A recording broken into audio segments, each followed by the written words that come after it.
வக்ஃபு சட்ட திருத்தத்தின்படி நடவடிக்கை எடுக்க விதிக்கப்பட்ட இடைக்கால தடை வரும் 15ஆம் தேதி வரை தொடரும். புதிதாக தலைமை நீதிபதியாக பொறுப்பேற்க உள்ள PR கவாய் அமர்வு வழக்குகளை விசாரிக்கும் என்றும் அறிவிப்பு.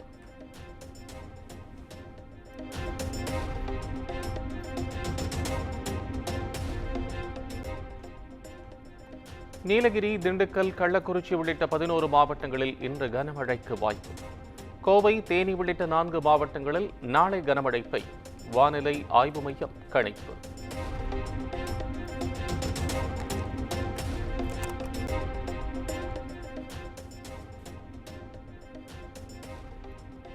மதுரை ஆதீனத்தின் கார் ஓட்டுநர் மீது 2 பிரிவுகளின் கீழ் வழக்கு பதிவு. கார் ஓட்டுநரின் கவனக்குறைவே விபத்துக்கான காரணம் என காவல்துறையினர் விளக்கம்.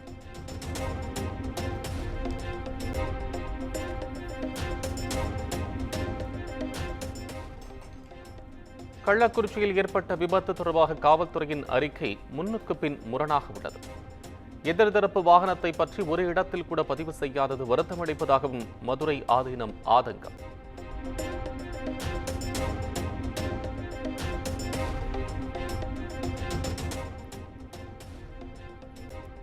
மதுரையில் தாவேக தலைவர் விஜய்க்கு சால்வை அணிவிக்கச் சென்ற தொண்டரை வலுக்கட்டாயமாக அப்புறப்படுத்திய பவுன்சர்கள்.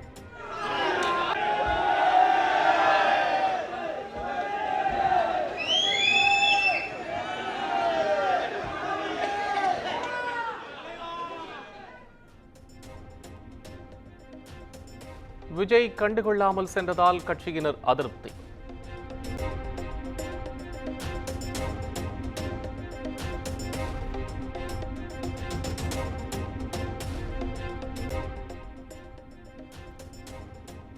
விஜயை காண மதுரை விமான நிலையத்தில் குவிந்த தாவேகவினர் மீது வழக்கு பதிவு. பயணிகளுக்கு இடையூறு ஏற்படுத்திய புகாரில் அவனியாபுரம் போலீசார் நடவடிக்கை.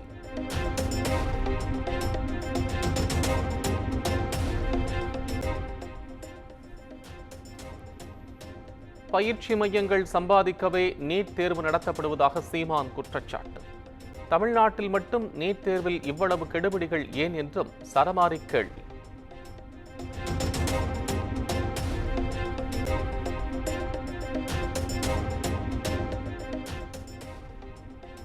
மாணவர்களை உதாசீனப்படுத்தி துன்புறுத்தும் அதிகாரிகளை தண்டிக்க வேண்டுமே தவிர நீட் தேர்வை குறை சொல்ல முடியாது.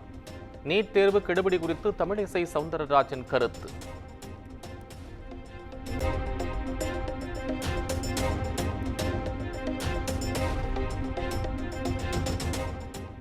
இந்தியை முன்னால் அனுப்பி பின்னே சமஸ்கிருதத்திற்கு மணிகட்டி அனுப்புவதே தேசிய கல்விக் கொள்கை. தேசிய கல்விக் கொள்கை குறித்த அமித்ஷாவின் கருத்திற்கு அமைச்சர் அன்பில் மகேஷ் பதிலடி.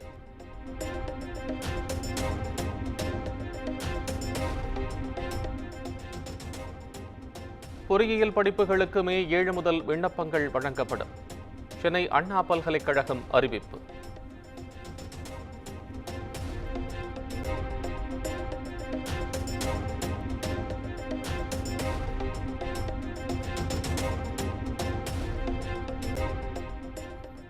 ஓய்வு பெற்ற IAS அதிகாரி சகாயத்திற்கு பாதுகாப்பு வழங்காதது ஏன் என தமிழ்நாடு அரசுக்கு உயர்நீதிமன்ற மதுரை அமர்வு கேள்வி.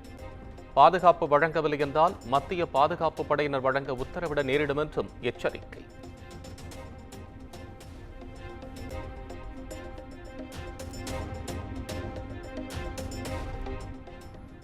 சிலை கடத்தல் தடுப்பு பிரிவு முன்னாள் DGP பொன் மாணிக்கவேல் பேட்டி தர உச்சநீதிமன்றம் தடை. பாஸ்போர்ட்டை ஒப்படைக்கவும் ஆணை.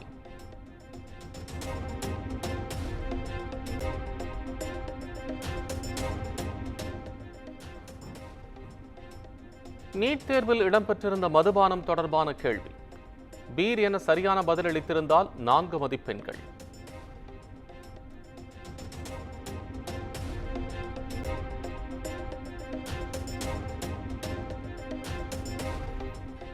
பல்லடம் அருகே நீட் தேர்வு எழுதிய மாணவன் வீட்டை விட்டு வெளியேறியதால் அதிர்ச்சி.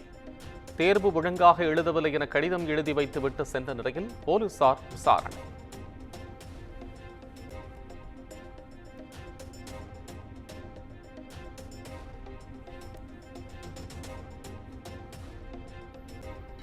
சென்னையில் வைர வியாபாரியிடம் 23 கோடி ரூபாய் மதிப்பிலான நகைகள் கொள்ளையடிக்கப்பட்ட சம்பவம்.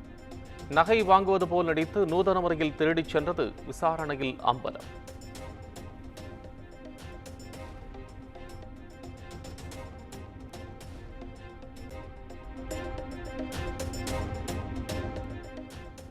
ஈரோடு மாவட்டம் சிவகிரி அருகே வயதான தம்பதி கொலை செய்யப்பட்ட சம்பவம். பொது இடங்களில் உள்ள சிசிடிவி காட்சிகளை ஆய்வு செய்து காவல்துறையினர் தனிப்படையிடம் ஒப்படைக்க உத்தரவு.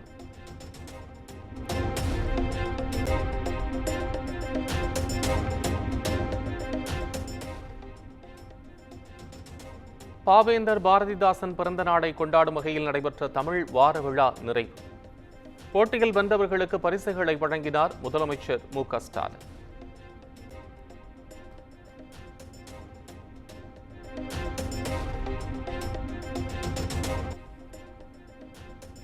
ஈரோடு மாவட்டம் சிவகிரியில் 6 கார்கள் அடுத்தடுத்து மோதி விபத்து.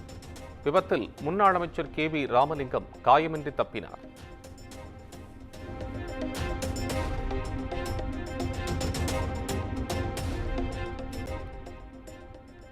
அரக்கோணம் டயர் தொழிற்சாலையின் நுழைவு வாயில் முன்பு கூட்டம் நடத்தும் என்ற அதிமுக MLA அரக்கோணம் ரவி உள்ளிட்டோர் கைது. கைது போன்ற பூச்சாண்டிகளுக்கு அதிமுகவினர் பயப்பட மாட்டார்கள் என அக்கட்சியின் பொதுச் செயலாளர் எடப்பாடி பழனிசாமி கண்டன அறிக்கை.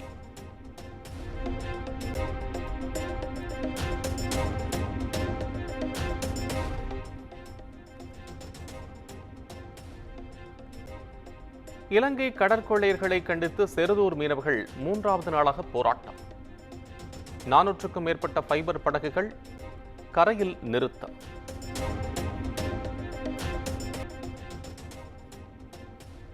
கோவை மாவட்ட ஆட்சியர் அலுவலக வளாகம் அருகே ஒப்பந்த தூய்மை பணியாளர்கள் போராட்டம். ஊதிய உயர்வு, மருத்துவ பலன்கள் ஆகியவற்றை வலியுறுத்தி 3வது நாளாக வேலை நிறுத்தம்.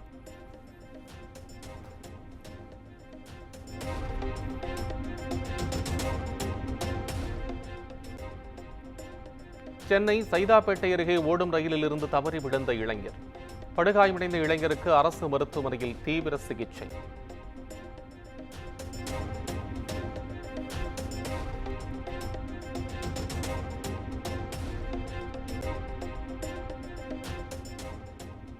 சிதம்பரம், கள்ளக்குறிச்சி மாவட்டங்களில் பெய்த கனமழை. சுமார் 6000 நெல் மூட்டைகள் மழையில் நனைந்து சேதமான நிலையில் உரிய இழப்பீடு வழங்க விவசாயிகள் கோரிக்கை.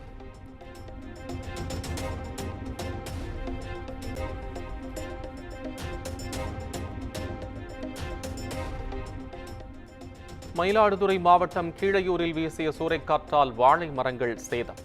சுமார் 100 ஏக்கர் பரப்பளவிலான வாழை மரங்கள் சேதமானதால் விவசாயிகள் வேதனை.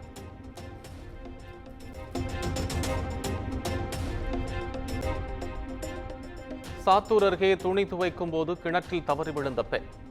காப்பாற்ற முயன்று கிணற்றில் குதித்த இருவர் நீரில் மூழ்கி பரிதாபமாக உயிரிழப்பு.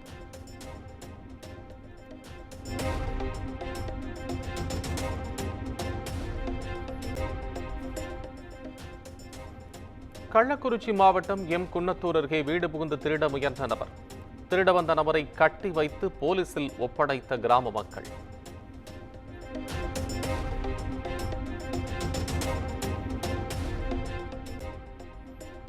கூடலூர் அருகே குடியிருப்பு பகுதியில் ஆவேசமாக ஓடிய காட்டு யானை. சாலையோரம் நிறுத்தப்பட்டிருந்த காரை சேதப்படுத்திய காட்சிகள் வெளியானது.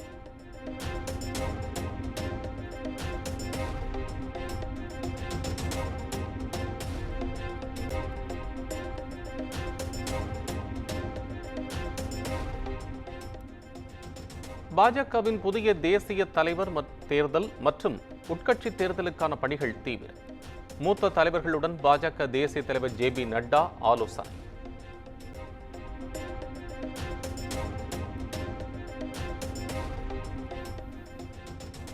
BS4 வாகனங்கள் மோசடியில் ஈடுபட்ட அதிகாரிகள் மீது வழக்கு பதிவு செய்ய உத்தரவு. 315 வாகனங்கள் மோசடியாக பதிவு செய்யப்பட்ட வழக்கில் சென்னை உயர்நீதிமன்றம் ஆணை.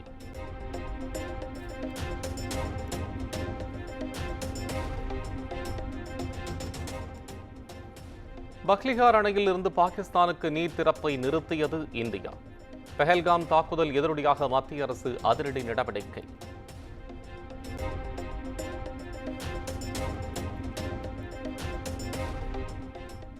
இன்று கூடுகிறது ஐநா பாதுகாப்பு கவுன்சில் கூட்டம். இந்திய பாகிஸ்தான் இடையே நிலவும் பதற்றமான சூழல் குறித்து விவாதிக்க வாய்ப்பு.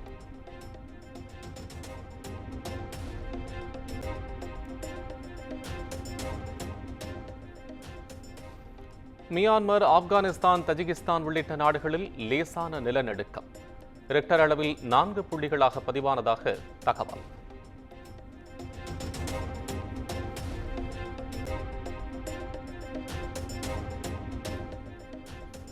ஐபிஎல் கிரிக்கெட் தொடரில் ஐதராபாத், டெல்லி அணிகள் இன்று மோதும். வெற்றி பெற்று புள்ளிப்பட்டியலில் முன்னேற டெல்லி அணி வீரர்கள் முனைப்பு.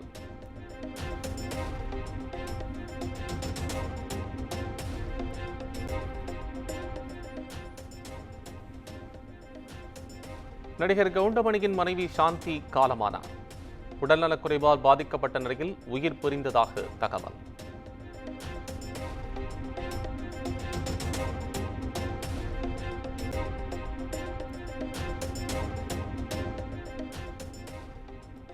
சென்னையில் ஆபரண தங்கத்தின் விலை சவரனுக்கு 160 ரூபாய் உயர்ந்தது.